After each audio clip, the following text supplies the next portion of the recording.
नमस्कार बच्चों, green world publication में आप सभी लोगों का हार्दिक स्वागत है। आज हम लोग पढ़ने जा रहे हैं 2024 के परीक्षा में पूछे गए प्रश्नों के हल। और ये हल जो होने जा रहा है समाजशास्त्र और लेक्चर नंबर 6 लॉन्ग क्वेश्चन।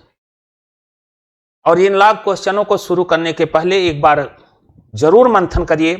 हम जिस विषय को पढ़ने जा रहे हैं वह समाज शास्त्र से है, जो समाज के उन बिंदुओं के प्रत्येक बिंदुओं को वर्णन करने जा रहा है जो आज का भारत है, कल का भारत था। उनका तुलनात्मक विश्लेषण भी इस समाजशास्त्र के अंतर्गत आपको मिलता रहेगा। तो आइए टॉपिक को शुरू करते हैं और देखते हैं आज का इस समाजशास्त्र के अंतर्गत कोई प्रश्न को उठाया गया है, वह किस बिंदुओं को टच कर रहा है। तो आइए हम लोग अपनी नजर रखते हैं। पंचायती राज व्यवस्था पर एक निबंध लिखिए। पंचायती राज व्यवस्था पढ़ने के पहले जरूर इस चीज को ध्यान दीजिए। भारत में पंचायती राज व्यवस्था का शुभ आरंभ अगर आपके दिमाग में जाए तो आज से नहीं, प्राचीन काल की व्यवस्थाएं पढ़ते हैं तो मूल बात को भूल जाते हैं। नए भारत में यह है पंचायत, लेकिन अगर शब्दों पर जाएं तो यह पंचायत की व्यवस्था चोल के शासनकाल में ही था। लेकिन दुर्भाग्य रहा कि देश परतंत्रता के पहले भी मुस्लिमों का शासक जब इस देश पर हुआ तो भारत की पूरी सांस्कृतिक व्यवस्थाएं अपने आप में टूटती हुई नजर आ रही हैं। जहां पश्चात कल्चर ने भारत को सामाजिक, आर्थिक, राजनीतिक तंग से पंग बनाने का प्रयास किया, वहीं ब्रिटिश हुकूमत ने भारत की संस्कृति को तोड़ मरोड़ कर रख दिया। लेकिन नए भारत का जब निर्माण हुआ तो यह न कल्पना करिए कि यह निर्माण एक दिन की घटना है बच्चों। इस निर्माण में जहां उदारवाद, उग्रवाद इस संविधान को प्राप्त करने के लिए अपनी जवानियों को कुर्बान दिए, वहीं चंद्रशेखर आजाद, भगत सिंह जैसे क्रांतिकारियों ने स्वतंत्रता की बलवेदी पर अपने जीवन को अर्पित कर एक नए भारत का स्वरूप दिया। उस नए भारत में के संविधान का एक ही लक्ष्य है, जनतंत्र, लोकतंत्र। और लोकतंत्र के अंतर्गत यह सबसे बड़ी मांग थी कि हमारी शासन व्यवस्था में वह व्यक्ति भी जुड़े जो आम जनमानस के नागरिक हैं, आम जन लोग हैं, वह जुड़े। क्योंकि इसी भारत के अंतर्गत जब देश परतंत्र हुआ तो आप देखेंगे ऐसे ऐसे बिंदु दिखाई दे रहे हैं, शासक लड़ रहे, जनता देख रही है और जनता सोच रही देखिए किसका शासन आता है। आज देश की अंदर इस नए भारतीय संविधान ने एक ऐसी व्यवस्था प्रस्थापित की है कि देश के ऊपर किसी प्रकार की संकट आता है तो आम जनमानस से लेकर के शीर्ष पद पर बैठे हुए सारे लोग राष्ट्रीय अस्मिता के लिए अपने जीवन को न्यौछावर करने के लिए तत्पर हैं। तो लोकतंत्र जनता के शासन से संदर्भित एक प्रश्न उभर कर आ रहा है कि वह शासन में आम जनता कैसे प्रभावित हो, आम जनता शासन से कैसे जुड़े। इन टॉपिक को आपको पढ़ना है वही चीजें। पंचायत राज व्यवस्था, पंचायत राज व्यवस्था का मूल आशय है कि शासन सत्ता के अंतर्गत जनता को जोड़ा जाए। किसको जोड़ा जाए? जनता को जोड़ा जाए। नए भारतीय व्यवस्था में शासन का विकेंद्रीकरण स्थापित हो, शासन सत्ता से दूर न हो। तो आइए देखें इसके लिए क्या बातें गई और गांधी जी के अंदर यह चीजें विद्यमान थी। पंडित जवाहरलाल के अंदर यह भाव था कि भारत की सच्ची स्वतंत्रता तभी मिलेगी जब आम जनमानस शासन व्यवस्थाओं से जुड़ेगा। और वहां तक पंडित जवाहरलाल नेहरू ने अपने वक्तव्यों में कहा है कि गांव के लोग को गलतियां करने दो, लाख गलतियां करने के बावजूद भी उनको शासन की नीतियों में, कार्यों में किसी भी प्रकार का रोक टोक नहीं होना चाहिए। उन्हें खुले दिल से कार्य करना दीजिए, उनके द्वारा चाहे जितनी गलतियां की जाएं। तो आज हम पंचायत की राज की व्यवस्था के संदर्भ में देखेंगे और ग्रामीण समाज रूपांतरण की चुनौतियों को भी हम लोग यहां पढ़ने चल रहे हैं। तो आइए पंचायती राज के आदर्श। यहां देखा जाए पंचायती राज का शाब्दिक अर्थ, अगर इसके शाब्दिक अर्थों पर हम लोग जाएं तो इसका शाब्दिक अर्थ होता है 5 व्यक्तियों द्वारा। पंचायती राज का मूल कॉन्सेप्ट क्या है कि पंचायती राज का मूल कॉन्सेप्ट है 5 व्यक्तियों द्वारा शासन। कितने व्यक्ति द्वारा? 5 व्यक्तियों द्वारा। और इसका आशय है गांव एवं अन्य जमीनी स्तर पर लचीली लोकतंत्र क्रियाशीलता से है। 5 व्यक्तियों का शासन का इसका मतलब है एक लचीली लोकतंत्र क्रिया कार्य करे, उसकी क्रियाशीलता पर। मूल स्तर से लोकतंत्र का विचार हमारे देश में विदेश से आयातित नहीं हुआ है। ध्यान दीजिएगा, यह विदेशों से ली गई नहीं है, पहले भी विद्यमान था, हमने पहले ही चर्चा किया। किंतु ऐसा समाज जहां असमानताएं अधिक हों, लोकतांत्रिक भागीदारी को लिंग, जाति और वर्ग के आधार पर बाधित किया जाता है। गांव में पारंपरिक रूप से जाति पंचायतें रही हैं। कैसी पंचायतें रही हैं? जहां लिंग, जाति और वर्ग के आधार पर बाधित किया जाता हो, ऐसे गांव में परंपरा रूप से अगर हम देखें तो पंचायत थी, लेकिन कैसी पंचायत थी? जाति पंचायत रही। किंतु ये हमेशा प्रभुशाली समूहों का, जाति जो पंचायत हुआ करती थी, इस पंचायत पर प्रभुत्वशाली माने बड़े लोगों का, प्रभुशाली का मतलब संपन्न लोगों का, धनाढ्य लोगों का प्रतिनिधित्व हुआ करता था, प्रतिनिधित्व करती थी। इनका दृष्टिकोण प्रायः परंपरावादी, रूढ़वादी रहा और ये निरंतर लोकतांत्रिक प्रक्रिया के विरुद्ध निर्णय लेते रहे। लोकतंत्र का जो मर्म है, प्रभुशाली वर्गों ने निरंतर अगर कहा जाए तो लोकतंत्र की भावनाओं के साथ खेलते रहे। वो अपने हित की ही कामना करते रहे, अपने वर्गों की ही सुरक्षा के लिए पंचायत था, क्योंकि इस पर प्रभुत्वशाली वर्गों का आधिपत्य था। तो रूढ़वादी रहा और यह लोकतांत्रिक प्रक्रिया के क्या था? विरुद्ध निर्णय ही लेते रहे। तो पंचायत का मूल कॉन्सेप्ट है आम जनता तक, आम जनता के लिए एक ऐसा व्यवस्था बना देना जिसको सही ढंग से न्याय प्राप्त हो, जिसे सही ढंग से समाज की ऐसी व्यवस्था प्रतिस्थापित हो जो समान रूप से सहभागी बन सके। लेकिन इस व्यवस्था में ऐसा चीजें नहीं दिखाई दे रही थी लोकतंत्र की प्रक्रिया के, क्योंकि यह प्रभुशाली वर्गों का रूप में स्थापित थी। आइए आगे बढ़ते हैं।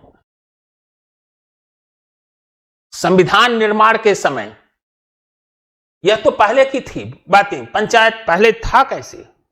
5 व्यक्तियों का समूह था, लेकिन आधिपत्य किसका था?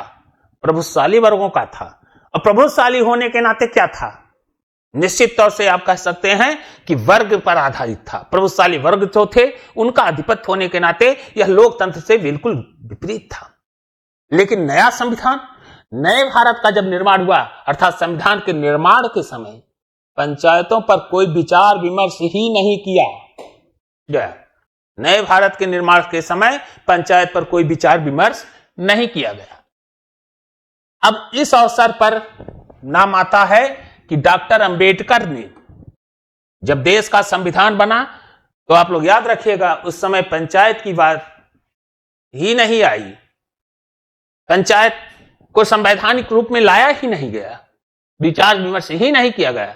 तब डॉक्टर अंबेडकर ने तर्क दिया कि स्थानीय कुलीन और उच्च जाति लोग सुरक्षित परिधि से इस प्रकार घिरे हुए हैं कि स्थानीय स्वशासन का आशय होगा भारतीय समाज के पददलित लोगों का निरंतर शोषण। यह बात डॉक्टर अंबेडकर ने कहा कब? जब नए संविधान का निर्माण हुआ, उसमें उस नए संविधान में पंचायतों का कोई जिक्र ही नहीं हुआ। तब न जिक्र होने पर अंबेडकर बाबा ने क्या कहा? उन्होंने कहा कि स्थानीय कुलीन और उच्च जात के लोगों की सुरक्षित परिधि से जो यह पंचायत है, जो पंचायत कार्य कर रही है, 5 पंचों की जो थी, यह घिरे हुए स्थानीय स्वशासन का आशय होगा भारतीय समाज के पददलित लोगों का निरंतर शोषण। क्योंकि अभी हमने बताया कि पंचायत जो थी उस पर प्रभुत्वशाली वर्गों का आधिपत्य था, प्रभुत्वशाली वर्ग उस पर आधिपत्य किए थे। अगर उस पर प्रभुत्वशाली वर्ग आधिपत्य किए थे और संविधान में इस बात का नहीं जिक्र किया गया पंचायतों पर, तो उन्होंने कहा कि अगर यही पंचायत रह गई तो पद दलित लोगों का निरंतर यहां क्या होता रहेगा, शोषण होता रहेगा। निश्चय ही उच्च जातियां जनसंख्या के कुछ भाग को चुप करा देंगी। स्थानीय सरकार की अवधारणा गांधी जी को भी प्रिय थी। यह बात स्थानीय सरकार के संदर्भ की जो बातें थी, स्थानीय सरकार स्थापित हो, यह जो विचार था यह गांधी जी को भी बहुत प्रिय था। ये प्रत्येक ग्राम को स्वयं में आत्मनिर्भर और पर्याप्त इकाई मानते थे। गांधी जी ग्राम को स्वयं में क्या मानते थे, आत्मनिर्भर और पर्याप्त मानते थे, जो स्वयं अपने को निर्देशित करे। ग्राम को स्वयं आत्मनिर्भर बनाना चाहते थे और इतना आत्मनिर्भर कि वह खुद के द्वारा निर्देशित हो।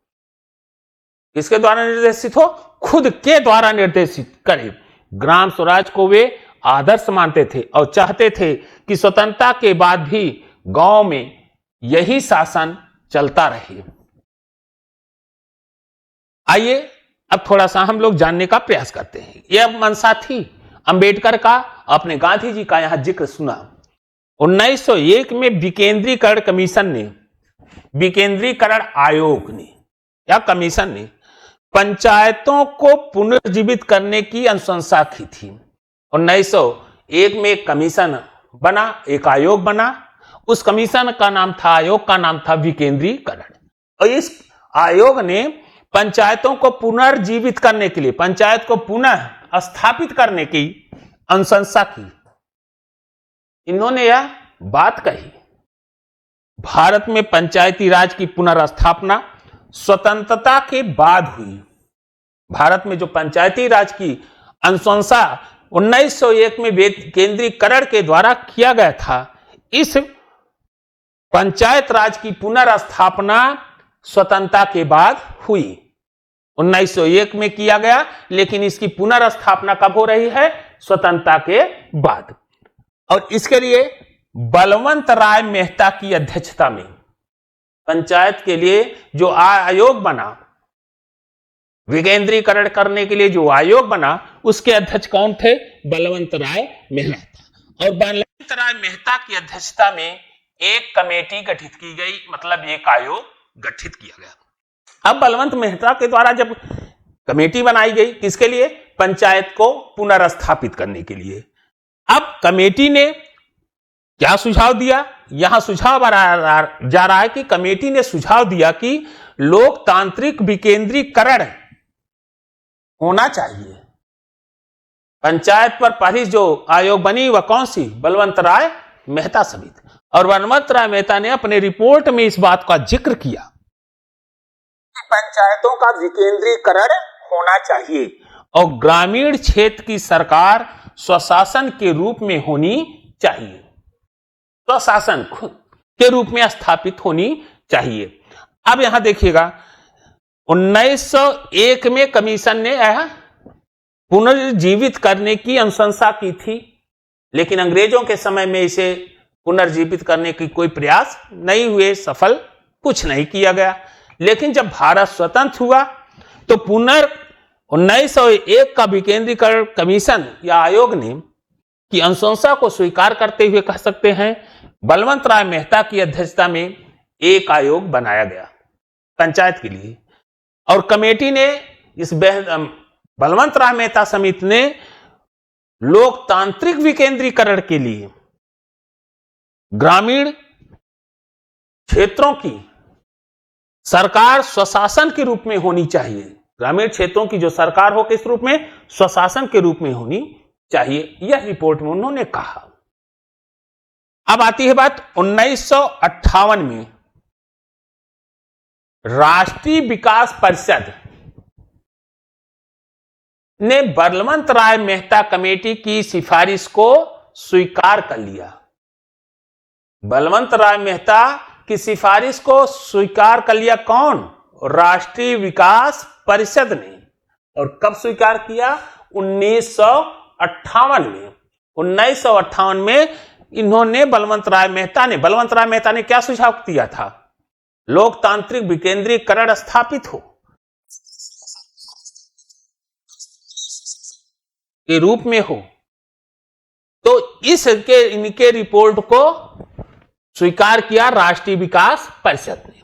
आइए अब देखिए, महात्मा गांधी ग्राम पंचायतों को राम राज का आदर्श मानते हैं। महात्मा गांधी के हृदय में क्या था कि एक नए भारत का जो निर्माण होगा, राम राज का जो निर्माण होगा, जो नया भारत बनेगा, उसका आदर्श ही राम राज है। राम राज बैठे त्रैलोका, हर्षित भय गए सब सोखा। एक ऐसे राम राज की स्थापना कर रहे हैं, एक ऐसे समृद्ध भारत, सुख रूपी समृद्ध भारत की एक ऐसी स्थापना करना चाहते हैं जहां किसी भी प्रकार की विषमता ना हो, समानता से आह्लादित भारत को लाना चाह रहे हैं। राम राज की को आदर्श मानते थे। महात्मा गांधी पंचायतों को किस रूप में ला रहे हैं? राम राज का आदर्श मानते थे, राम राज के आदर्श के रूप में स्थापित करते थे। उनके अनुसार ग्रामीण पंचायतों के बिना ग्रामीण का पुनर्निर्माण कार्य कठिन है। उन्होंने कहा कि ग्रामीण पंचायतों के बिना ग्रामीण का पुनर्निर्माण, गांव को पुनः निर्माण नहीं किया जा सकता, गांव को खुशहाल नहीं किया जा सकता, गांव के साथ शासन का जुड़ाव नहीं किया जा सकता, गांव को राष्ट्रीय एकता के सूत्र में पिरोया नहीं जा सकता। अगर पिरोया जा सकता है तो किसके द्वारा? ग्रामीण पंचायतों के द्वारा। तो ग्रामीण पंचायतों के बिना ग्रामीण का पुनर्निर्माण कार्य कठिन है। हम पंचायत की शुरुआत में आप पाएंगे जवाहरलाल नेहरू का भी बहुत महत्वपूर्ण हाथ था। इनका भी हृदय था, में यह भाव था कि स्थानीय स्वशासन की स्थापना हो। नेहरू जी का वक्तव्य था, कहा करते थे कि गांव के लोगों को अधिकार सौंपना चाहिए। गांव को लोगों को क्या मिलना चाहिए? अधिकार में सौंपना चाहिए। उनको काम करने दो, चाहे वो 1000 गलतियां करें। उन्हें दो काम, वो काम करें, चाहे उस गलतियां कितनी हो, लेकिन उनको अधिकार दीजिए। इससे घबराने की आवश्यकता नहीं है। पंचायतों को अधिकार दो। पंचायतों के अधिकारों की हिमायती कहने का मतलब पंडित जवाहरलाल भी थे। इनके अंदर भी भाव था कि गांव के लोगों को अधिकार मिले। और जब सिलसिला आगे बढ़ा, यह बात महात्मा गांधी के हृदय में भी विद्यमान थी, पंडित जवाहरलाल नेहरू के हृदय में भी विद्यमान था। लेकिन परिस्थितियां बत इसको लागू करने में, इसको एक संवैधानिक व्यवस्था के दायरे में लाने में एक लंबा समय व्यतीत हो गया। लंबा समय इसलिए कहा जा रहा है कि देश आजाद हुआ, संविधान बना, लागू हुआ 26 जनवरी 50 को। इस लागू होने के बाद एक लंबे समय तक, हालांकि प्रत्येक सरकार के द्वारा यह कार्य किया जाता रहा, लेकिन कभी किसी न किसी कारण से दोनों सदनों से पास होने में विफल रहा। लेकिन यह कारनामा, यह शुभ घड़ी का समय, यह याद रखा जाए कि पहली बार वह समय था 1992 में। पहली बार 1992 में 73वें संविधान में संशोधन, 73वां संविधान संशोधन किया गया। और 73वें संविधान संशोधन द्वारा लोकतंत्र और विकेंद्रीकृत शासन का परिचय मिलता है। कहने का मतलब 73वें संविधान संशोधन अधिनियम 1952 के द्वारा, जो 1952 के या स्वतंत्रता के बाद, संविधान के बाद पंचायत की बातें गांधी और नेहरू के हृदय में थी कि गांव को अधिकार मिले। वह कार्यनामा 1992 के संवैधानिक संशोधन अधिनियम 1992 के तहत 73वें संविधान संशोधन के द्वारा प्रेरित किया गया, लागू करने में सफल रहा। कहने का मतलब 73वें संविधान संशोधन के रूप में मौलिक प्रारंभिक स्तर पर लोकतंत्र और विकेंद्रीकृत शासन का परिचय मिलता है। इस देश में नए भारत में लोकतंत्र का विकेंद्रीकरण का जो रूप आया वह कब आया? 73वें संविधान संशोधन 1992 में। और इस अधिनियम ने पंचायती राज संस्थाओं और संवैधानिक परिस्थिति प्रदान की। अब यह अनिवार्य हो गया कि स्थानीय स्वशासन के सदस्य गांव तथा नगरों में प्रत्येक 5 वर्ष में चुने जाएं। एक संवैधानिक व्यवस्था बना दी गई कि इनका गांव तथा नगरों में प्रत्येक 5 वर्षों के लिए स्थानीय स्वशासन के सदस्य चुने जाएं। 5 वर्ष के लिए यह एक संवैधानिक प्रावधान कर दिया गया इस संशोधन के द्वारा। इससे भी महत्वपूर्ण यह है कि स्थानीय संसाधनों पर अब चुने हुए निकायों का नियंत्रण होगा। स्थानीय संसाधन पर यह तो हो ही गया कि जनता इनको चुने, लेकिन यह सबसे भी महत्वपूर्ण बात कही दी गई कि स्थानीय संसाधन जो हैं, संसाधन आप जान रहे हैं कि स्थानीय जो संसाधन हैं, उन संसाधनों पर नियंत्रण इन स्थानीय निकायों के नियंत्रण में होगा। जो संसाधन है, संसाधन पर अब चुने हुए स्थानीय निकायों का होगा। चुने हुए स्थानीय निकायों पर, उन संसाधनों पर नियंत्रण होगा।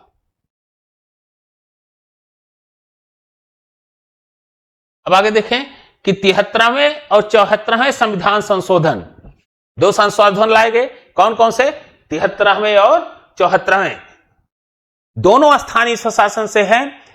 73वां जहां ग्रामीण स्वशासन से संबंधित है,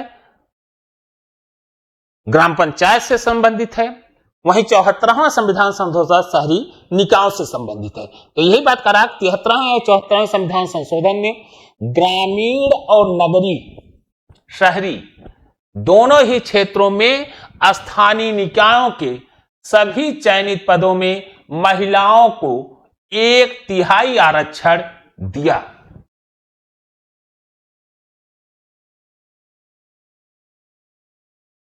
देश के अंतर्गत संविधान इस बात पर बिल्कुल अलर्ट था कि सामाजिक असमानता के रूप में अब नए भारत के साथ किसी भी प्रकार से जाति, धर्म, लिंग के आधार पर भेदभाव नहीं होगा। अब तक समाज जिसके साथ ज्यादा जुर्म करता रहा,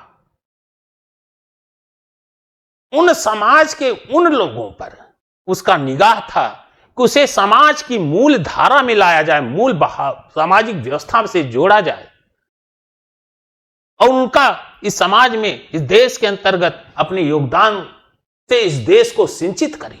यह बातें इनके हृदय में थी। इसी का परिणाम है कि दोनों ही क्षेत्रों में स्थानीय निकायों के सभी जितने भी चयनित पद हैं, उनमें महिलाओं को कितना दे दिया गया? 1/3 आरक्षण दिया गया। इनमें से आते हैं 17% सीटें अनुसूचित जात और अनुसूचित जनजात की महिलाओं के लिए आरक्षित है। इनमें भी से जो सीटें हैं 1/3 तो महिलाओं के लिए दिया गया है। इनमें से 17% जो सीटें हैं वह किसके के लिए हैं? अनुसूचित जात और जनजात के लिए। हमारे समाज के संवैधानिक दायरे में उन सभी का योगदान अब होना जरूरी है जो आर्थिक रूप से धनाढ्य हैं या आर्थिक रूप से पिछड़े हैं। हम किसी भी प्रकार से भेदभाव नहीं कर सकते और उस भेदभाव को मिटाने का यहां भरसक प्रयास किया गया कि 17% सीटें अनुसूचित जाति और जनजाति के महिलाओं के लिए आरक्षित है। यह संशोधन इसलिए महत्वपूर्ण है क्योंकि इसके अंतर्गत, इसका दूसरा बहुत महत्वपूर्ण कारण क्या है कि इसके अंतर्गत पहली बार निर्वाचित निकायों में महिलाओं को शामिल किया, जिसमें उन्हें निर्णय लेने की शक्ति प्राप्त हुई। महिलाओं को पहली बार शासन व्यवस्था के अंतर्गत निर्णय लेने की शक्ति प्राप्त हुई। स्थानीय निकायों, ग्राम पंचायतों, नगर निगमों, जिला परिषदों आदि में 1/3 पदों पर महिलाओं का आरक्षण है। 73वें संशोधन के तुरंत बाद पुनः संशोधन 1993 और 94 के चुनाव में देखा जाए 8 लाख महिलाएं एक साथ राजनीतिक प्रक्रियाओं से जुड़ी। 1973 संशोधन के बाद जो दिखाई दिया बदलाव, इनके द्वारा जो बदलाव किए गए, इस बदलाव का परिणाम यह दिखाई देता है, कितना सुनहरा रिजल्ट है कि 73वें संशोधन के तुरंत बाद देखा जाए तो मात्र हम कह सकते हैं कि 20 साल के अंतर्गत देश के हमें जो बदलाव दिखाई दिया कि वह यह था कि 1993 और 94 में के चुनाव में लगभग 8 लाख महिलाएं एक साथ राजनीतिक प्रक्रियाओं से जुड़ी। वास्तव में महिलाओं का मताधिकार देने वाला यह एक बड़ा कदम था। यह जो अधिकार मिला, यह कहा जाए तो यह देश के सामाजिक व्यवस्था के अंतर्गत एक बहुत बड़ा बदलाव था और जरूरत भी थी। स्थानीय स्वशासन के लिए त्रिस्तरीय पंचायती राज प्रणाली का प्रावधान करने वाला संवैधानिक संशोधन पूरे देश में 1992-93 से लागू है। तो त्रिस्तरीय पंचायत की यह व्यवस्था, पंचायत का जो विकेंद्रीकरण लाया गया, जो व्यवस्थाएं लॉन्च की गई, उन व्यवस्थाओं में देखा जाए कि इसके तो 3 पदसोपान हैं। स्थानीय स्तर पर ग्राम पंचायतें काम करती हैं, मध्य स्तर पर खंड पंचायतें कार्य करती हैं और डिस्ट्रिक्ट स्तर पर जिला पंचायतें कार्य कर रही हैं। यह 3 स्तरीय पंचायतों की बात की गई। तो यहां आप देखें कि संविधान ने स्वतंत्रता के बाद जो आम जनता से जुड़ाव का प्रश्न था कि आम जनता राजनीतिक प्रक्रियाओं में सहभागी बने, राजनीतिक प्रक्रियाओं से जुड़े, और जब राजनीतिक प्रक्रियाओं से जुड़ेंगी राष्ट्रीयता अपने आप मुखर हो जाएगा। राष्ट्रीयता का बोध जब उनके अंदर आएगा तो देश अपने आप तरक्की की ओर बढ़ता जाएगा। और यह 73वां संविधान और 74वां संविधान संशोधन कहा जाए, इसका एक सबसे अच्छा उदाहरण और समाज का एक सकारात्मक सोच का जो थी, इस देश के निर्माताओं के अंदर जो भाव था, वह आज पूरी तरह से हंसता खिलता मुस्कुराता दिखाई दे रहा है। तो अगले प्रश्न को देखें, लोकतंत्र को परिभाषित कीजिए। दुनिया लोकतंत्र की तरफ बढ़ी है, लोकतंत्र को परिभाषित किया जाना है और लोकतंत्र का भी मूल आशय है। अब्राहम लिंकन के शब्दों में कहें तो बड़ा अच्छा स्टेटमेंट था कि लोकतंत्र का मूल भाव का क्या है। तो उनका था कि वही लोकतंत्र है जो जनता के लिए जनता द्वारा शासन स्थापित चले, वही लोकतंत्र। और उस लोकतंत्र की प्रश्न पूछा कि लोकतंत्र को परिभाषित कीजिए। और लोकतंत्र वही है जो जनता द्वारा और जनता के लिए कार्य करने वाली शासन, जनता का शासन होगा, वही लोकतंत्र होगा। तो लोकतंत्र को परिभाषित कीजिए और लोकतंत्र दबाव समूहों की भूमिका का वर्णन, दबाव समूह की भूमिका का भी वर्णन करना है।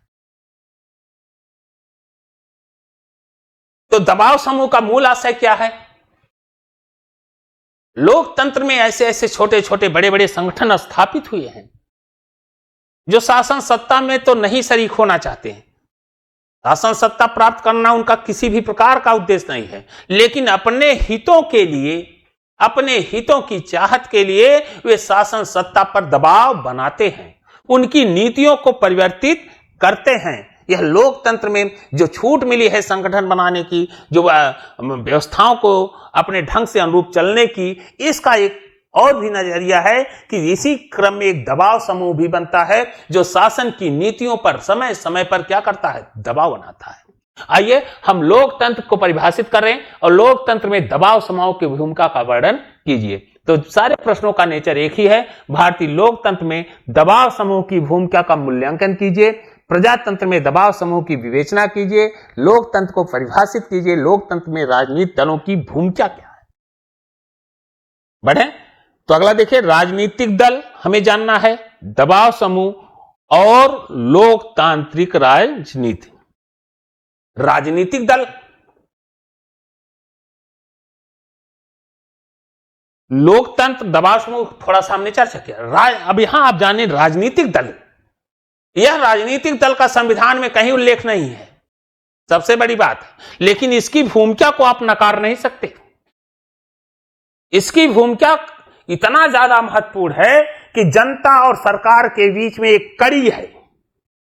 राजनीतिक दल क्या है? जनता और सरकार के बीच की एक कड़ी है, जहां समय समय पर सरकारों के खिलाफ, सरकारों की नीतियों को से जनता को रूबरू कराती है, यही राजनीतिक दल।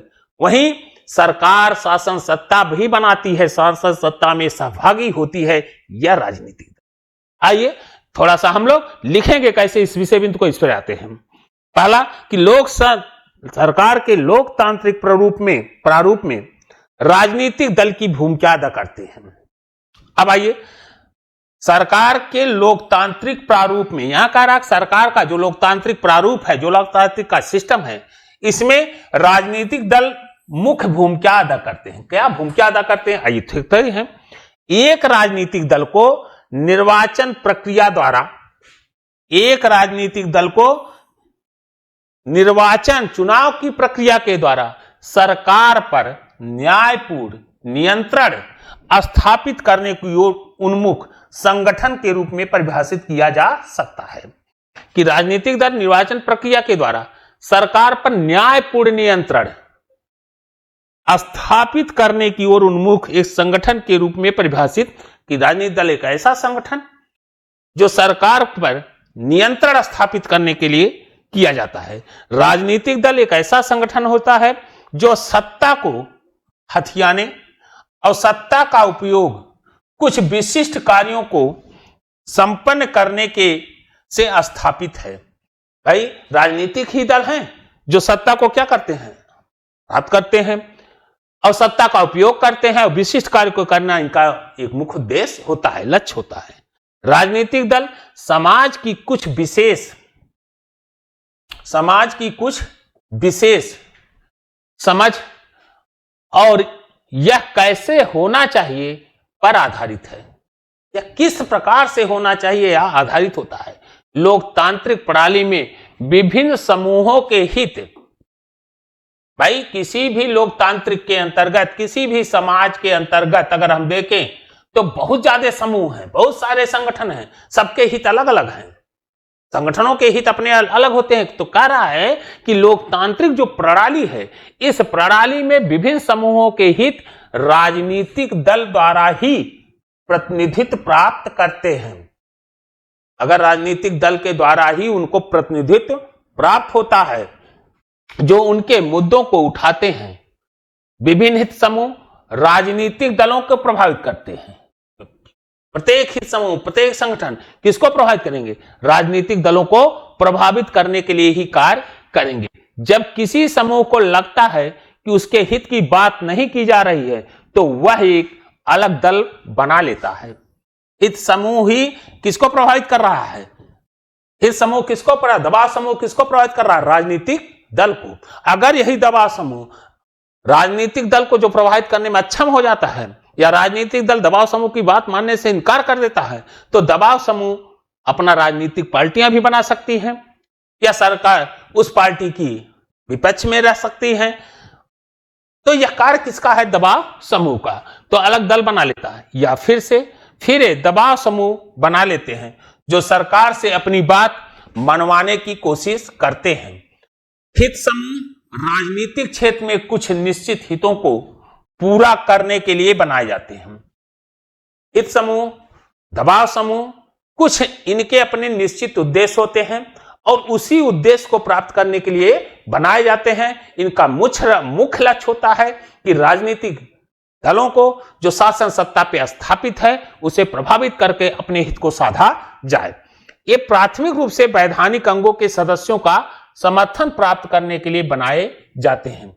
कुछ स्थितियों में राजनीतिक संगठन शासन सत्ता पाना तो चाहते हैं लेकिन वे इनकार कर देते हैं क्योंकि उन्हें कुछ मानक माध्यमों द्वारा ऐसा अवसर नहीं मिलता है। ऐसे संगठन तब तक आंदोलन में बने रहते हैं जब तक उन्हें मान्यता नहीं मिलती, जब तक उनके हितों की पूर्ति नहीं होती तब तक यह संगठन अपने कार्य को करते रहते हैं। और यही है क्या है? दबाव समूह या हित समूह। राजनीतिक दल है। यद्यप हमारे संविधान में राजनीतिक दलों का उल्लेख नहीं है, हमने पहले कहा कि सबसे महत्वपूर्ण लोकतंत्र का कहा जाए, लोकतंत्र के अंतर्गत लोकतंत्र की प्रक्रिया में शामिल होने वाला यह राजनीतिक दलों का संविधान में उल्लेख नहीं है, फिर भी लोकतंत्र या प्रजातंत्र के सफल संचालन के लिए ये महत्वपूर्ण है। लोकतंत्र तभी स्थापित हो जब राजनीतिक दलों का अस्तित्व रहे, अगर यह नहीं है तो लोकतंत्र जीवित नहीं रह सकता। तो राजनीतिक दल ऐसे सामाजिक समूह हैं। राजनीतिक दल कौन है? ये भी एक सामाजिक समूह है जो जनता को संगठित कर, ये सामाजिक समूह है तो समाज में ही जनता रहती है, तो ये जनता को संगठित कर सरकार का निर्माण करते हैं। भाई जनता को संगठित कैसे करेंगे? अपनी नीतियों को लाएंगे। अगर अपनी उनकी नीतियां जनता का और अपनी नीतियों को समझाने में,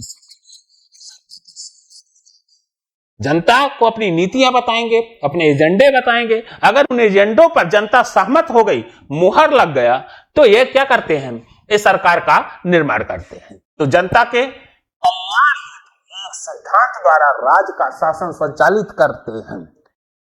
तब इनमें मुहर लग गया तो कहने मतलब शासन सरकार में आ गई और नीतियों को अपने लागू करने के लिए सरकार संचालित होने लगती है, शासन चलने लगता है। अतः राजनीतिक दल ऐसा संगठन है जो जनता और सरकार के बीच एक क्या है? कड़ी का कार्य करता है। जनता अपना प्रतिनिधि चुनाव के माध्यम से चुनती है। भारत का हर नागरिक को संविधान द्वारा स्वतंत्र व्यक्ति का तथा अन्य लोगों के साथ संगठित होकर अपनी बात रखने का अधिकार प्राप्त है। प्रत्येक नागरिक को अभिव्यक्ति का अधिकार मिला। आर्टिकल 19 स्वतंत्र अभिव्यक्ति का अधिकार देता है, स्वतंत्रता का अधिकार देता है, और वह स्वतंत्रता का अधिकार चाहे अकेले चाहे संगठन के बीच में अपनी बात को कहने का पूरा उसको अधिकार प्राप्त है। आइए देखते हैं राजनीतिक दलों का कैसा स्वरूप चला। हम यहां इतिहास राजनीतिक दलों का जाने कि शासन सत्ता पे कैसे उन्होंने अपने आप को स्थापित किया। 1947 से 1977 कांग्रेस ने अखिल भारतीय स्तर पर, पूरे देश पर कहा जाए केंद्रीय स्तर पर एक छत्र राज किया। 1947 से 1977 तक शासन सत्ता पर पूरा अधिकार किसका रहा? कांग्रेस का रहा।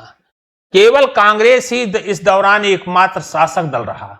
1977 के बाद देश में कांग्रेस का आधिपत्य समाप्त हुआ। दोनों राष्ट्रीय तथा प्रदेश स्तर पर, दोनों का मतलब है राष्ट्रीय और प्रदेश स्तर पर। भाई एक राज्य सरकार, एक केंद्र की सरकार, दोनों का मतलब क्या हुआ? राष्ट्रीय सरकार और प्रांतीय सरकार पर विभिन्न राजनीतिक दलों के बीच एक सफल गठबंधन हो जाने से एक नए दल जनता पार्टी का उदय हुआ। गठबंधन के फलस्वरूप क्षेत्रीय पार्टियां या केंद्रीय पार्टियां, इन दोनों का मेल मिलाप से एक नई पार्टी आई जिसका नाम क्या है? जनता पार्टी का उदय हुआ। और कांग्रेस के स्थान पर जनता पार्टी ने देश का नेतृत्व संभाला। आज भी हम देश में दो बड़े राजनीतिक दल का गठबंधन देखते हैं। देश के अंतर्गत आज भी यह दिखाई देता है, एक गठबंधन का नेतृत्व कांग्रेस कर रही है तो दूसरे गठबंधन का नेतृत्व भारतीय जनता पार्टी के द्वारा किया जा रहा है। आज भी देश के अंतर्गत दो हैं, एक कांग्रेस, एक बीजेपी।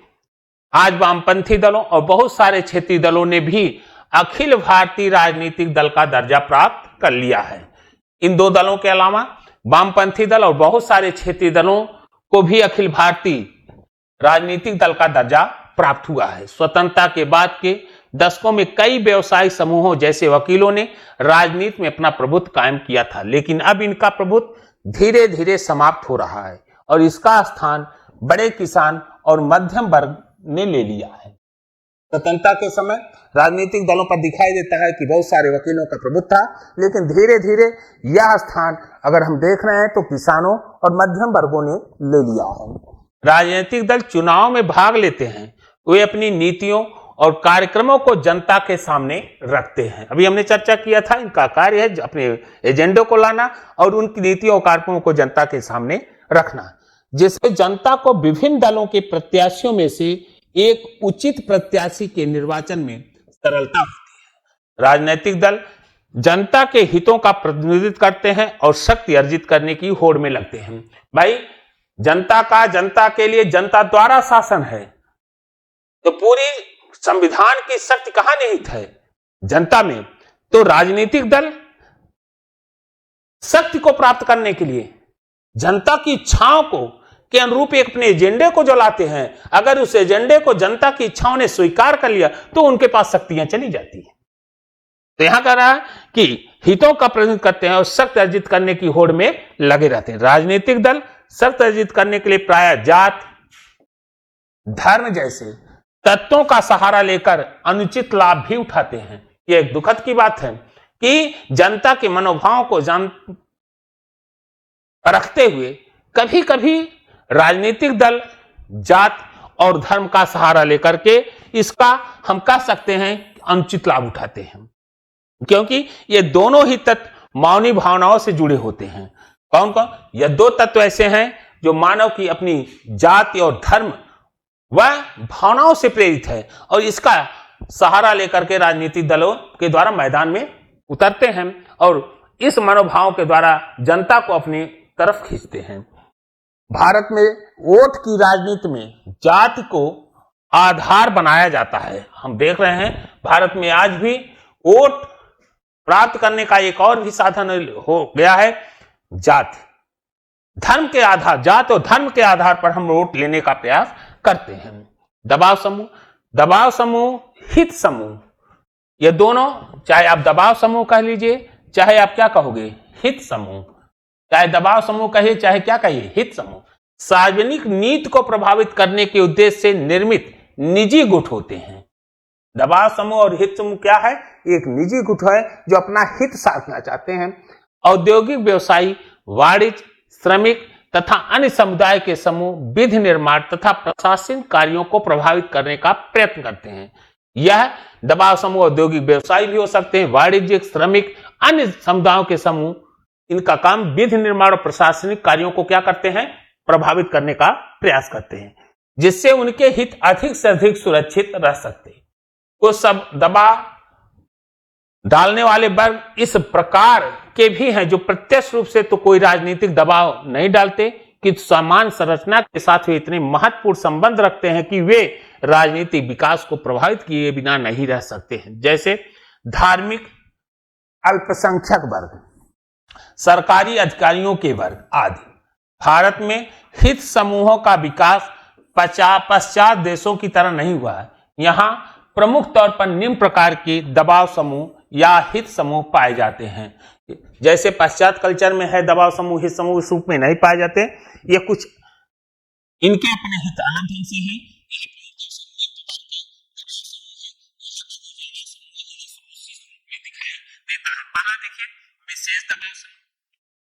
हित समूह या हित समूह, इस प्रकार के समूहों की संख्या भारत में तीव्रता से बढ़ रही है। ऐसे समूह पर बुद्धिजीवी वर्गों का नियंत्रण होता है, मिलता है या होता है, और यह प्रायः इनका झुकाव राजनीति की ओर होता है। इन समूहों में निम्नलिखित संगठन को सम्मिलित किया जा सकता है आज में, जैसे मजदूर संघ, विद्यार्थी संगठन, कृषक संघ, शेतकारी संगठन, भारतीय किसान यूनियन, महिला संगठन। ये विशेष दबाव समूह के संगठन होते हैं।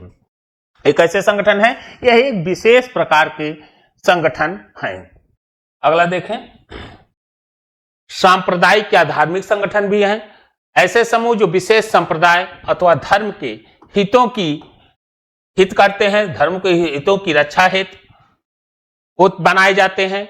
आज इसमें प्रमुख है जैसे आर्य प्रतिनिधि सभा, सनातन धर्म सभा, ईसाइयों की अखिल भारतीय सभा, आंग्ल भारतीय समिति आदि संगठन। ये संगठन किससे हैं? सांप्रदायिक या धार्मिक संगठन के रूप में है। ऐसे समूह को ही प्रकट करते हैं, कैसे? सामुदायिक और धार्मिक। लेकिन जिनका आधार विशुद्ध धार्मिक या सांप्रदायिक है, ऐसे समूहों में अकाली दल, जमायते उलेमा, विश्व हिंदू परिषद आदि पाए जाते हैं। तो सांप्रदायिक एवं धार्मिक संगठन भी दबाव समूह के रूप में बनते हैं। व्यवसायिक हित समूह, भारत में सभी व्यवसायों से संबंधित लोग जैसे वकीलों, शिक्षकों, डॉक्टरों, सरकारी कर्मचारी आदि ने अपने अपने हितों की रक्षा के लिए संगठन बना लिए हैं। इन समूहों में Akhil Bharatiya medical council AIMC, Akhil Bharatiya railway कर्मचारी संघ AIRWU, अखिल भारतीय शिक्षक दल AITU, Akhil Bharatiya bar association IABC आदि उल्लेखनीय है। तो व्यवसायिक हित समूह भी अपने अपने हितों की सुरक्षा अपने अपने संगठन बना लिए हैं, जो सरकार की नीतियों पर अपने हितों पर ध्यान देकर उस पर दबाव बनाती रहती है। जात, क्षेत्र एवं भाषा के आधार पर बने समूह, जात क्षेत्र के आधार पर भी, भाषा के आधार पर भी समूह बनाए जाते हैं। जैसे भारत में जात के आधार पर बने इस समूह में एक लंबी सूची देखने को मिलती है। जैसे इसमें वैश्य महासभा, ठाकुर सभा, जाट सभा, कायस्थ सभा, माथुर वैश्य सभा, अग्रवाल सभा, ब्राह्मण सभा आदि इसी प्रकार के संगठन है। इस प्रकार भाषावाद व क्षेत्रवाद के आधार पर भी अनेक ही समूहों का गठन हुआ, जैसे अकाली दल, झारखंड दल, असम गण परिषद, शिवसेना, दलित विद्यार्थी,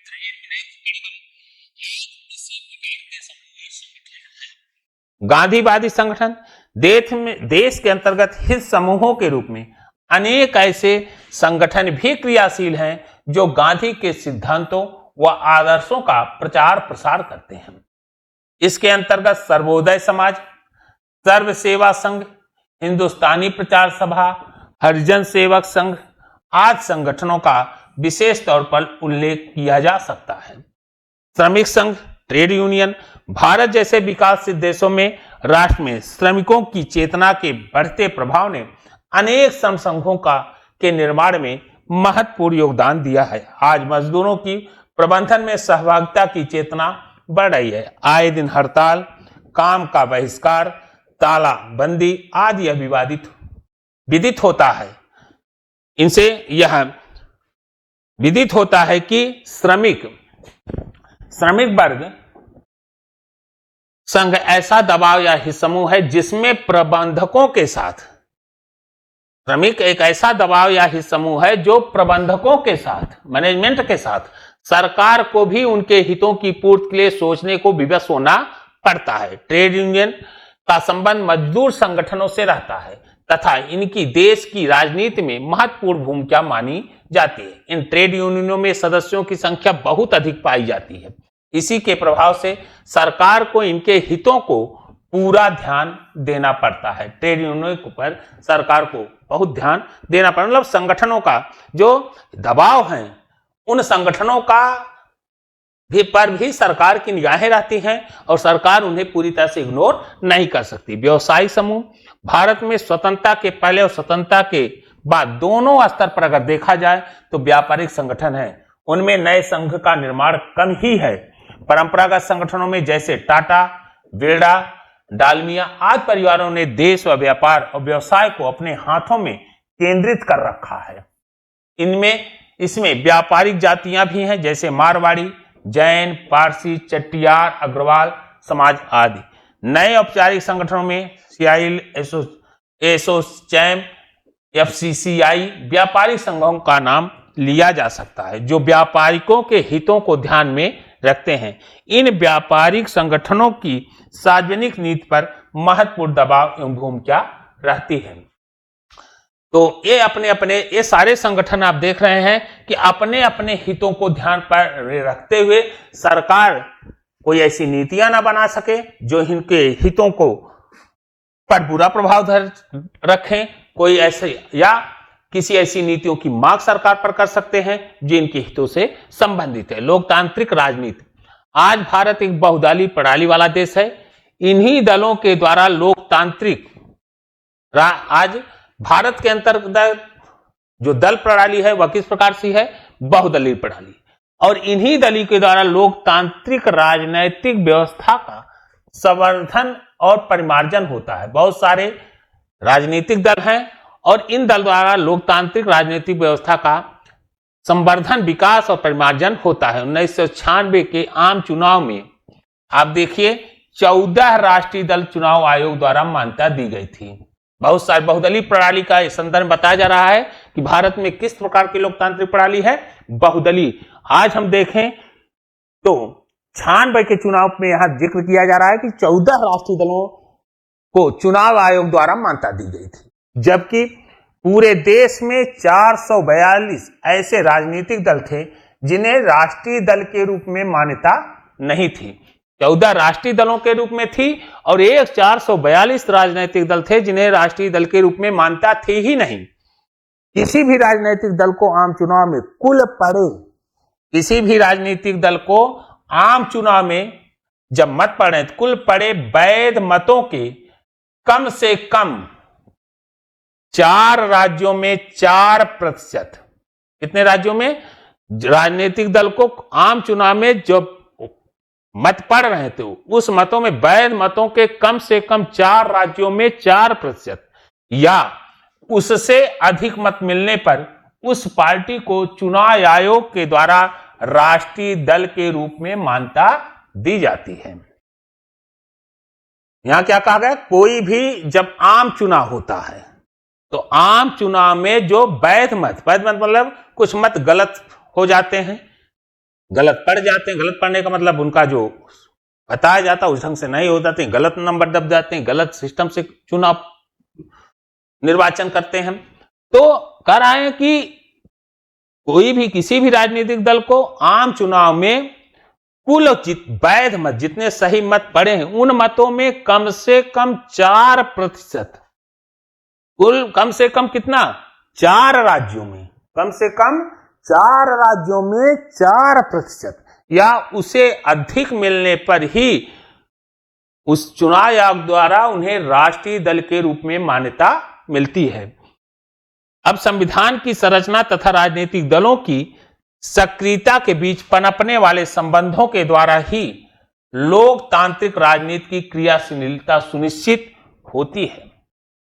यहां कह रहा संविधान की जो संरचना है, राजनीतिक दलों की जो सक्रियता है, इन दोनों की राजनीतिक दलों की सक्रियता के बीच जो संबंधों के द्वारा ही लोकतांत्रिक राजनीति जो है क्रियाशीलता होती है, कार्य करती है। आधुनिक राज्य बिना दलीय व्यवस्था के अस्थायी सरकार की संभावना को साकार नहीं कर सकती। आधुनिक राज्य बिना दलीय व्यवस्था के, दलों के, सरकार भी अगर दल न रहेंगे तो सरकार का निर्माण नहीं हो सकता, संभावना ही नहीं कर सकते। राजनीतिक दल मताधिकार प्रणाली के द्वारा लोकतंत्र या प्रजातंत्र में जनाकांक्षा के अनुसार सरकार का निर्माण की प्रक्रिया को पूर्ण करते हैं, जहां ये राजनीतिक दल प्रत्यक्ष रूप से विभिन्न संगठनों व वर्गों के हितों, आर्थिक हितों तथा सामाजिक लक्ष्यों से जुड़े होते हैं। वहीं दूसरी ओर धर्म जैसे तत्वों का सहारा लेकर के जहां लोग आर्थिक रूप से और सामाजिक लक्ष्यों से सामाजिक रूप से जुड़े होते हैं, वहीं यही राजनीतिक दल धर्मों और जातियों का सहारा लेकर के, या आप कह सकते हैं अंचित लाभ उठाते हुए भी देखे जा सकते हैं। अंचित लाभ के द्वारा भी जनाधार प्राप्त करने का प्रयास करते हैं, क्योंकि ये दोनों ही तत्व मानवीय भावनाओं से ओतप्रेत होते हैं। जाति और धर्म जैसी बातें जब की जाती हैं तो वह भावनाओं से रिलेटिव होती है, और कोई चीज जब भावनाओं से रिलेटिव होती है तो जनता वहां ज्यादा संवेदनशील हो जाता है। भारत में वोट की राजनीति में जाति और धर्म को आधार बनाया जाता है। भारत में दलीय व्यवस्था का श्री गणेश अगर देखा जाए तो दलीय व्यवस्था का जो श्री गणेश हुआ वह 1885 में भारतीय राष्ट्रीय कांग्रेस के गठन के साथ हुआ। यद्यप कांग्रेस की स्थापना की यह पहल एक हित समूह के रूप में हुई थी। शुरू में भारतीय राष्ट्रीय कांग्रेस की जो स्थापना हुई वह किस रूप में, हित समूह में। स्वतंत्रता आंदोलन के दौरान मुस्लिम league, Hindu Mahasabha, communist party आदि राजनीतिक दलों का प्रादुर्भाव हुआ। इस प्रकार स्वतंत्र भारत में बहुदलीय प्रणाली का जन्म हुआ। उपनिवेशवाद के दौरान भारत में अंग्रेजों ने सांप्रदायिकता की भावनाओं को उभारा है। इन अंतर विरोध और जाति पहचान के प्रश्नों ने भी स्वतंत्र भारत में दलीय रचनाओं के निर्माण में भारी योगदान दिया। स्वतंत्र भारत में बनी जनसंघ पार्टी और स्वतंत्र पार्टी इसके दृष्टांत हैं। तो यहां कहा जाए अंतर विरोध और जाति पहचान प्रश्नों ने भी स्वतंत्र भारत में दलीय रचनाओं का निर्माण किया। में योगदान दिया, जिसमें महत्वपूर्ण स्वतंत्र भारत बनी पार्टी है जनसंघ पार्टी और स्वतंत्र पार्टी इसके प्रमुख उदाहरण हैं। तो हमने क्या पढ़ा कि लोकतंत्र, राजनीतिक दल और दबाव समूह। अब हमारा अगला प्रश्न है कि सामाजिक परिवर्तन में भारतीय संविधान की भूमिका की विवेचना करिए। संविधान सामाजिक परिवर्तन के एक यंत्र के रूप में प्रयुक्त होता है। इस कथन की व्याख्या कीजिए। संविधान तथा सामाजिक परिवर्तन। संविधान तथा सामाजिक परिवर्तन। जब तक संविधान नहीं था तब तक हम थे क्या? अगर यह प्रश्न लेकर आया जाए कि अगर हमारा संविधान नहीं था तो हम क्या थे, तो निश्चित एक बात आएगा कि हम परतंत्र थे। तो संविधान हमारा परतंत्रता, और परतंत्रता जब शब्द कहा जाएगा तो विदेशी हुकूमत की बात आ जाती, उपनिवेशवाद की बात आ जाती है। तो विदेशी हुकूमत, ब्रिटिश के शासन से 200 वर्षों तक हम गुलामी की जंजीरों में रहे। और अगर हम परतंत्र में भारत की जनता का स्थान क्या था? शासक का नहीं, बल्कि एक शोषित वर्ग था जिस पर शासन किए जाते थे। तो सांस्कृतिक जो मेल मिलाप पश्चात से हो रहा है वह एक शोषक और शोषित के साथ हो रहा है। समानांतर में मिलता तो हमारी सांस्कृतिक व्यवस्थाएं नहीं टूटती। हमारा मिलन पश्चात से जब हो रहा है तो एक शोषक और शोषित के साथ हो रहा है, और जिसका परिणाम यह हुआ कि ब्रिटिश जो व्यापारी बनकर आए और शासन में बदले अपने को, वह सामाजिक, आर्थिक और राजनीतिक नीतियों से ही हमें नहीं प्रभावित किया, जबकि हमारे मूल तत्वों को भी उसने खंगाल कर दिया, कंगाल बना दिया। हमारी सांस्कृतिक धरोहरों को भी नष्ट कर दिया। हमारे विचारों का जो मूल था उसे भी नष्ट कर दिया, और हमें एक ऐसी शिक्षा की ओर प्रेरित किए जिसे भारत में कभी सामाजिक, आर्थिक, राजनीतिक विषयों की चिंतन ही न उभर सके। केवल भाषा, इंग्लिश, मैथ पढ़ाई जाती थी। अगर यह चीजें, सामाजिक व्यवस्थाओं की चीजों को ये भारतीय जानेंगे, अपने देश की गौरव गाथा को जानेंगे, तो उबाल आ जाएगा और हम यहां बहुत दिन तक शासन नहीं कर पाएंगे। तो आज हम जो टॉपिक पढ़ने जा रहे हैं, सामाजिक परिवर्तन, निश्चित तौर से एक परिवर्तन है भारतीय संविधान की। ये बहुत बड़ा परिवर्तन है, एक नए भारत के रूप में नई कल्पना है। आइए, संविधान तथा सामाजिक परिवर्तन। भारतीय संविधान की व्यवस्थाओं पर अगर दृष्टिपात करने से हम इसे देखें तो इसके निम्नलिखित सामाजिक परिवर्तन दिखाई देते हैं।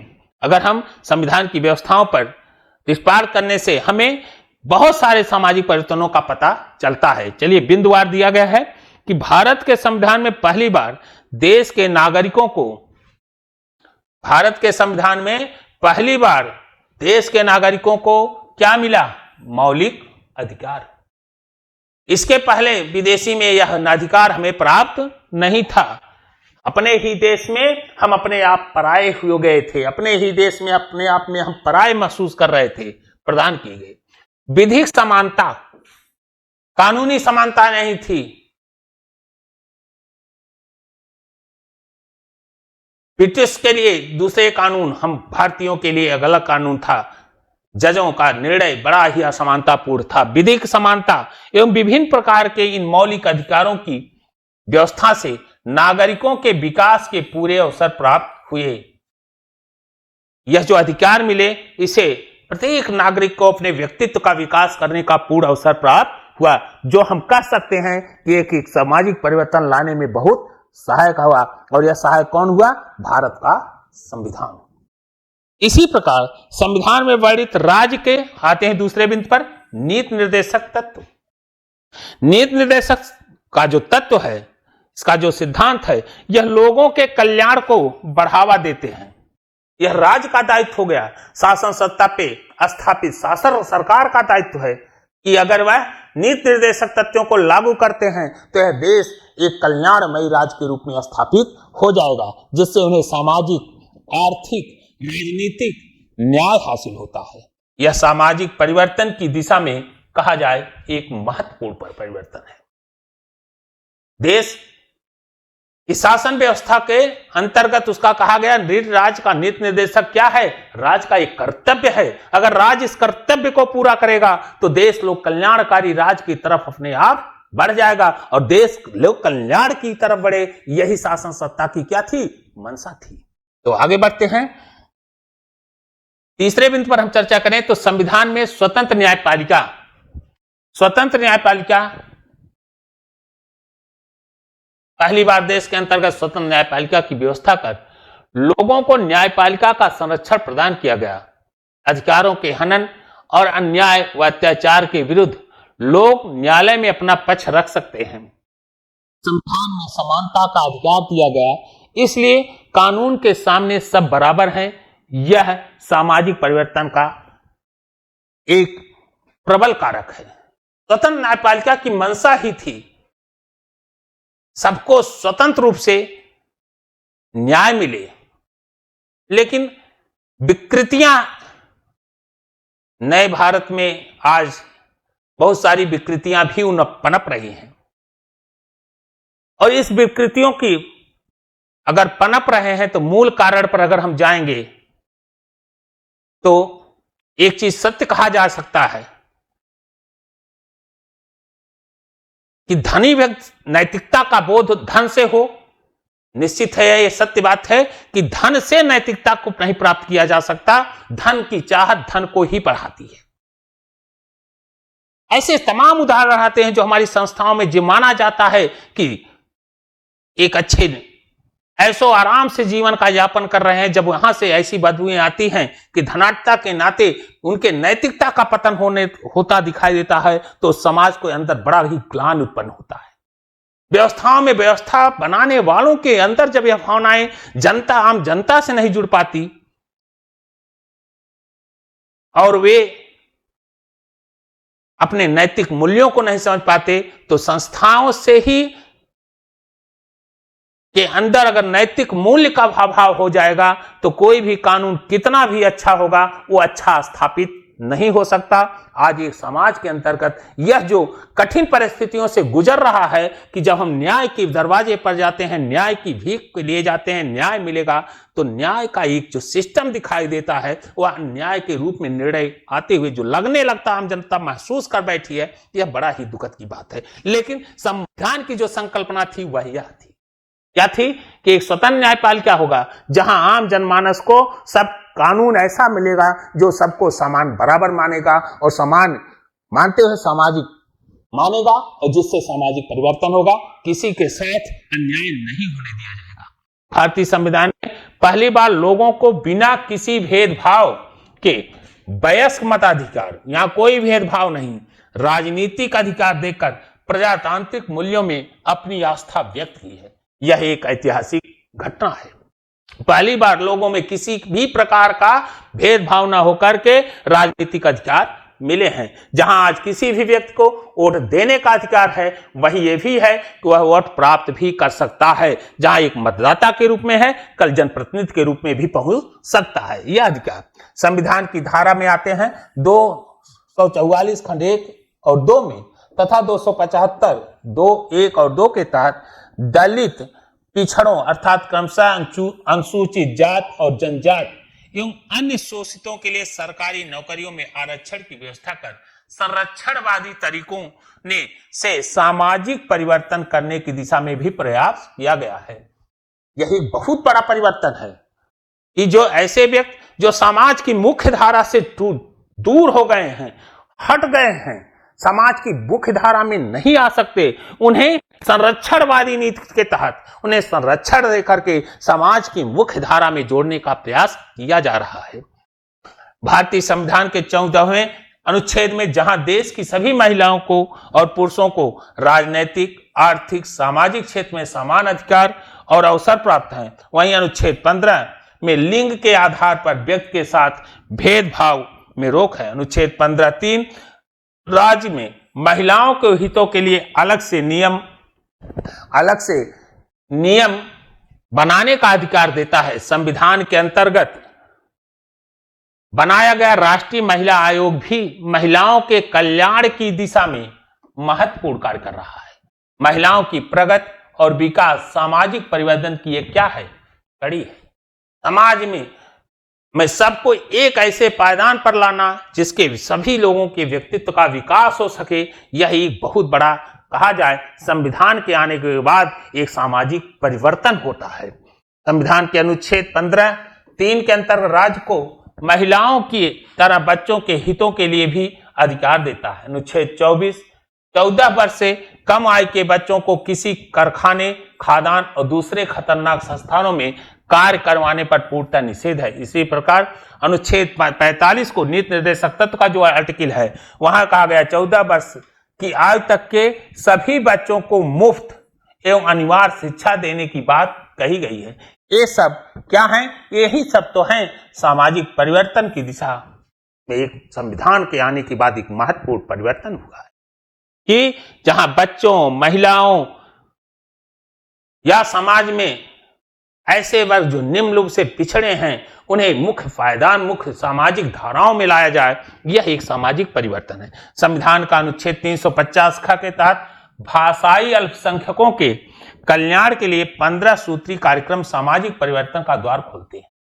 350 के तहत भाषाई अल्पसंख्यकों के कल्याण के लिए 15 सूत्री कार्यक्रम सामाजिक परिवर्तन का क्या कहते हैं, द्वार। इस तरह विभिन्न प्रकार के अधिनियमों, फैक्ट्री, शिक्षा, ट्रेड यूनियन, सिंचाई, भूमि सुधार आदि से संबंध के द्वार भी समाज के विभिन्न वर्गों के अनेक द्वार, कहा जाए, अनेक प्रकार के अपेक्षित हैं। यहां कहा जा रहा है कि इस तरह विभिन्न प्रकार के अधिनियम, जैसे चाहे फैक्ट्री से संबंध हो, चाहे शिक्षा से हो, ट्रेड यूनियन, सिंचाई, भूमि आदि से संबंध के द्वार भी समाज के विभिन्न वर्गों में अनेक प्रकार के अपेक्षित परिवर्तन लाए गए। विशेष रूप से भूमि संबंधों में वैधानिक हस्तक्षेपों ने सामाजिक असमानता दूर करने की दिशा में अच्छी उपलब्धियां प्राप्त की है। इसके अलावा देखा जाए तो दहेज विरोधी अधिनियम, बाल श्रम उन्मूलन अधिनियम आदि द्वारा भी विभिन्न सामाजिक सुधारों व परिवर्तनों को सकारात्मक रूप दिया गया है। इस प्रकार हम निसंकोच कह सकते हैं संविधान सामाजिक परिवर्तन का एक शक्तिशाली उपकरण है। हमारा संविधान सामाजिक परिवर्तन का एक, कहा जा सकता है कि शक्तिशाली क्या है, उपकरण है। तो निस्संदेह इसी के साथ आज के क्लास को यहीं पर हम क्या करते हैं, समाप्त करते हैं। जय हिंद, जय भारत।